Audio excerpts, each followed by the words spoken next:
गुरु द्रोणाचार्यांचा मोह. कुरुक्षेत्राच्या युद्धात गुरु द्रोणाचार्य अजेय होते.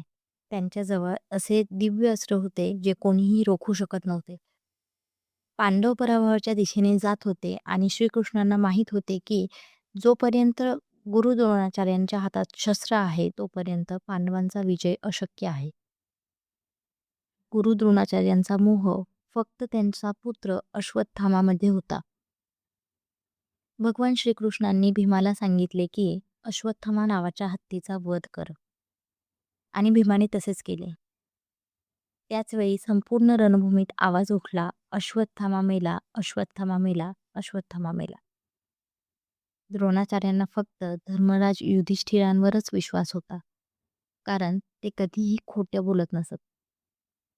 जेव्हा गुरु द्रोणांनी विचारले तेव्हा युधिष्ठिर म्हणाले की अश्वत्थामा मेला आहे, पण त्यांनी हळू आवाजात पुढे जोडले की माणूस की हत्ती हे मला माहीत नाही. जसे युधिष्ठिर सत्य स्पष्ट करू पाहत होते तसे भगवान श्रीकृष्णांनी शंखनाद केला. त्यावेळी द्रोणाचार्यांना असे वाटले की त्यांचा पुत्र अश्वत्थामा मेला आहे आणि त्यांना अतीव दुःख झाले. या दुःखामुळे त्यांनी आपली शस्त्र टाकली आणि ते समाधी अवस्थेत बसले.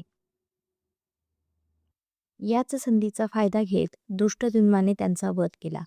एका गुरुचा पराभव त्यांच्या शक्तीमुळे नाही तर त्यांच्या मोहामुळे झाला. धन्यवाद.